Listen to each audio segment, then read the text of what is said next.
पाकिस्तान में एहतसाब के नाम के ऊपर हमेशा विच हंट होता रहा और एहतसाब को पॉलिटिकल इंजीनियरिंग के लिए इस्तेमाल किया जाता रहा है, सियासी मुखालफिन की तोड़ के लिए, उनको सज़ा देने के लिए, और जब इस्टेब्लिशमेंट का दिल चाहे किसी बंदे को अगर पकड़ के बंद करना हो तो उस काम के लिए भी सियासी हुकूमतें जो हैं वो अपने मुखालफिन को बंद करने के लिए और तड़पाने के लिए भी इसी कानून का सहारा लेती हैं। ये नैब वाला लॉ तो मुशर्रफ ने बनाया था। इससे पहले सैफुर रहमान का एहतसाब सेल हुआ करता था, वो भी यही काम करता था।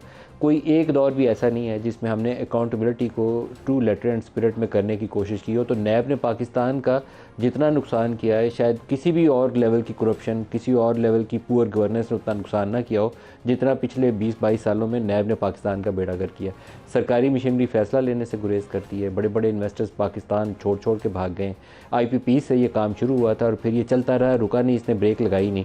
अभी ताज़ा तरीन मिसाल जो है वो शाहिद खाकान अब्बासी, मिफ्ता इस्माइल और हुसैन दाऊद एंग्रो वाले, और पाकिस्तान के बहुत बड़े सरमायाकारों में से एक नाम है। इन सब को पकड़ के, क्योंकि शाहिद खाकान को या मिफ्ता को अंदर बंद करना मकसूद था, तो उससे जुड़े हुए तमाम नाम जो थे उनको पकड़ के हमने एक रेफरेंस में डाला और 20-22 साल तक ये कहना चाहिए कि उनकी इज़्ज़त उछाली गई करप्शन के नाम के ऊपर।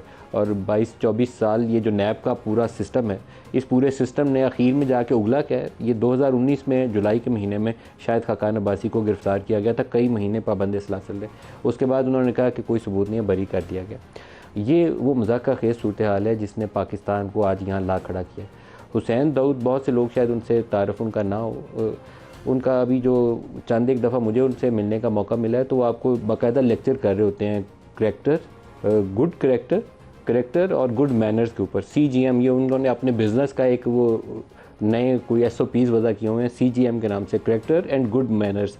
और वर्ल्ड इकनॉमिक फोरम में अभी रिसेंटली उनका एक लेक्चर था, मुझे देखने का इत्तेफाक हुआ, तो उसमें सेंट्रल पीस जो उनका पूरी बिज़नेस मैनेजमेंट की अप्रोच का या इकॉनमी का वो ट्रुथ है।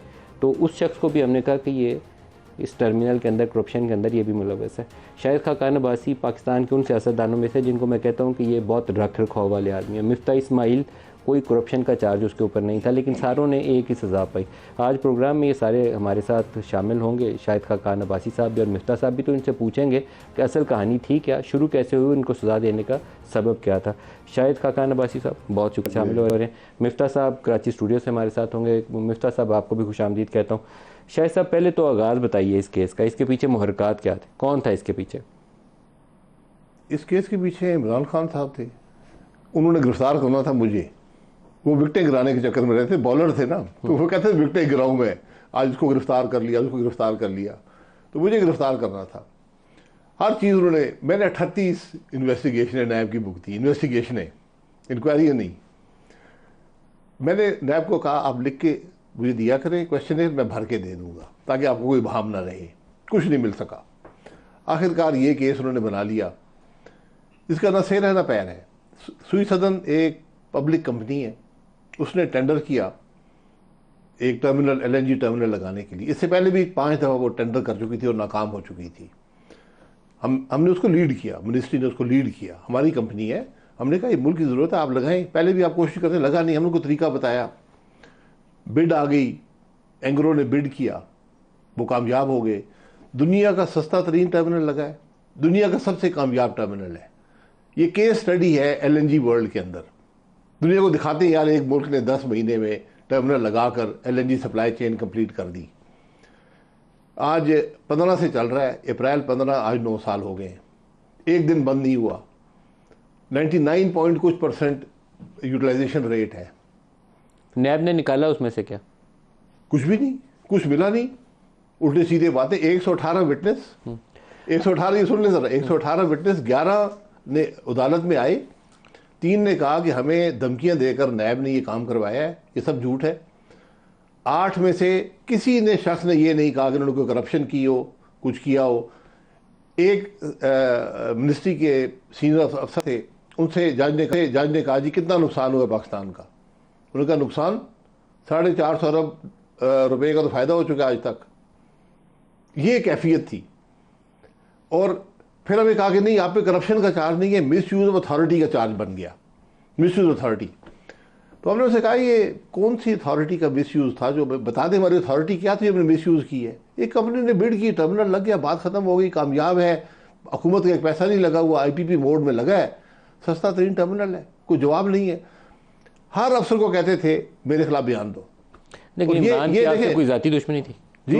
इमरान की आपसे कोई जाती दुश्मनी मैं नहीं थी? एक पॉलिटिकल लीडर था, एक वज़ीर-ए-आज़म रहा था, तो मुझे गिरफ्तार करना, उनकी जो नैरेटिव उन्होंने बनाया था करप्शन होगी, उसके लिए एक बड़ा कामयाब नैरेटिव था उनका।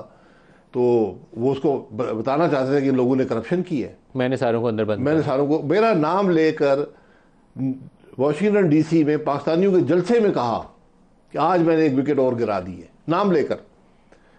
मिफ्ता, अच्छा, मेरी खुशकिस्मती ये है, मैं इसको बड़ी सादत समझता हूँ कि हर शख्स ने इसको कहा गया मेरे खिलाफ के बयान दो, मुकर गया और उनको सजा भुगतनी पड़ी। किसी को अक्यूज बना दिया, किसी के खिलाफ क्या कार्रवाई मिफ्ता को भी की। कहा गया, जी, मिफ्ता इस्माइल को भी कहा गया। मिफ्ता साहब को कहा गया। मिफ्ता साहब का एक मसला हो गया, वो खुद भी बयान करेंगे। मैंने हर अपने दोस्त को जेल से रुका भेजा, बेटा भी साथ भेजा कि यार आप जो नैब कहती है उनकी बात मान लें, मेरे खिलाफ बयान दे दें, कुछ फर्क नहीं पड़ता, अपनी जान छुड़ाएं, बयान दे अपनी दें। जान छुड़ाएं इन चोरों से।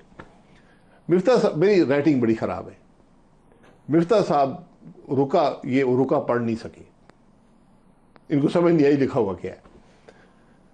बेटे ने शायद कुछ उससे पता नहीं नाराजगी थी, उसने बताया भी नहीं।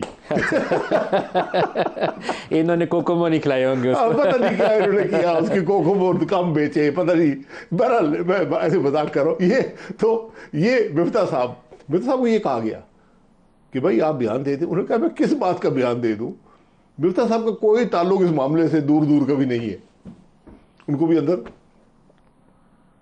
ये एक मजाक बन गया है, लोगों की जिंदगी तबाह करनी है। यकीन करें, ऐसे ऐसे काबिल लोग, ऐसे यानी काबिल तरीन लोग इस मुल्क के, ये शेख इमरानुल्लाह, आगा जान अख्तर साहब, सईद अहमद साहब, आमिर साहब, उज़मा आदिल साहिबा, खातून को भी नहीं छोड़ा। इतनी इंटेग्रिटी वाली, इतनी काबिल खातून मैंने कभी पाकिस्तान की तारीख में हुकूमत के अंदर नहीं देखी है। अब ये देखें, आप ये देखें, हुसैन दाऊद साहब, एंग्रो कॉरपोरेशन है और भी इन्वेस्टमेंट्स हैं। मेरा ख्याल है, कम से कम जो मेरी नॉलेज है, पाकिस्तान की 77 साल में किसी शख्स ने मुल्क में इन्वेस्टमेंट नहीं की थी, उस शख्स ने की है, जो उसके ख़ानदान ने की है, उसके इदारों ने की है। हाईएस्ट इन्वेस्टर है पाकिस्तान में। 6 महीने से मुलजिम बना के अदालत में खड़ा किया हुआ है। किस लिए? फैद अब्बासी को गिरफ्तार करना है। ये हमारी सोच है। फिर आप कहते हैं इन्वेस्टमेंट नहीं आती। जो इन्वेस्टर आएगा वो देखेगा हुसैन दाऊद के साथ क्या हो रहा है, एंग्रो के साथ, सबसे बड़ी कॉरपोरेशन है मुल्क की, क्या हो रहा है, और वो कोई इन्वेस्ट नहीं करता। आप 10 IFC बना लें, कुछ नहीं होगा। इस नैब को ख़त्म करें, माफ़िया मांगे लोगों से। ये मुल्क को आज माफ़ी मांग जाए हुसैन दाऊद जैसे आदमी से, हुसैन दाऊद से मांगनी चाहिए, इमरान शेख जैसे आदमी से, ये आगा जान अख्तर से, उज़मा आदिल साहिबा से, तमाम अफराद से माफ़ी मांगनी चाहिए कि आपकी ज़िंदगी हमने तबाह की 6 साल। और ये सिर्फ अकेले नहीं है, हज़ारों की तादाद में लोग हैं।